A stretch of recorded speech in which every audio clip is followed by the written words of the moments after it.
Monsoon सत्र शुरू होने के पहले ही दिन देश के उपराष्ट्रपति जगदीप धनखड़ ने अपने पद से इस्तीफा दे दिया है। धनखड़ ने स्वास्थ्य कारणों के चलते अपना इस्तीफा दिया है, लेकिन उपराष्ट्रपति के इस्तीफा देने के बाद देश में राजनीति तेज हो गई है। राजस्थान कांग्रेस के अध्यक्ष गोविंद सिंह डोटासरा ने धनखड़ के इस्तीफे पर अपना बयान देते हुए भाजपा पर जोरदार निशाना साधा है। आप भी सुनिए क्या कुछ कहा गोविंद सिंह डोटासरा ने।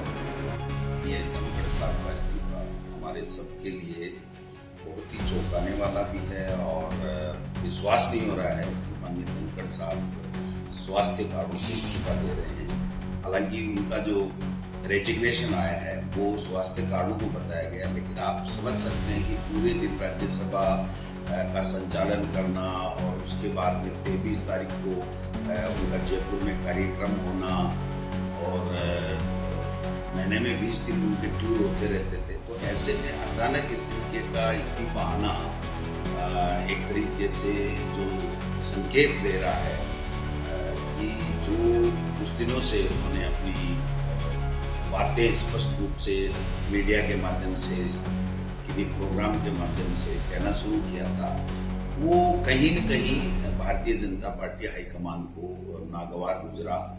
और मैं समझता हूं कि धीरे धीरे परतें खुलेंगी, लेकिन किसान के बेटों के लिए, किसान के लिए, खेती के लिए इनकी सोच ही नहीं है भारतीय जनता पार्टी की। इनको केवल और केवल उनकी नजर से ही पूरी देश और दुनिया को देखे और वो जो कहें वो करे।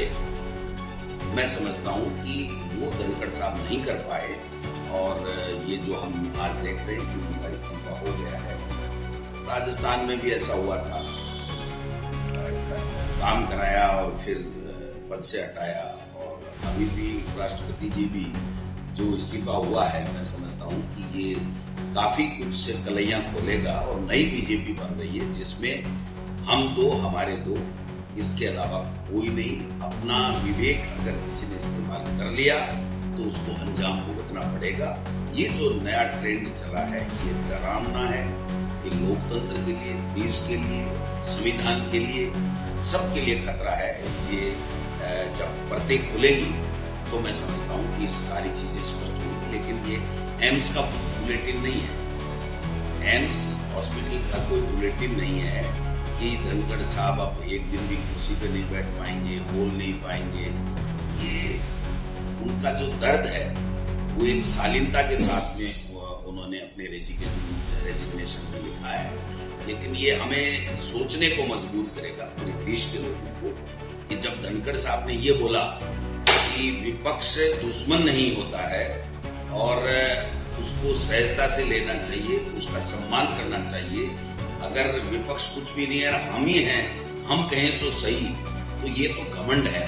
तो मैं समझता हूँ ये जो लाइन थी वो उनकी आत्मा से निकली हुई थी और इस लाइन को कहीं न कहीं किसी न किसी को बेचैन कर दिया और वो बेचैनी इस्तीफे के रूप में, धनखड़ साहब के इस्तीफे के रूप में हमारे सामने आई है। देखते हैं इसमें क्या है क्या नहीं है, ये सब चीजें आ जाएंगी। लेकिन मैं ये कहना चाहता हूँ किसान और किसान के बेटे जो भारतीय जनता पार्टी में संघर्ष कर रहे हैं, उनका वहां पर कोई स्थान नहीं है।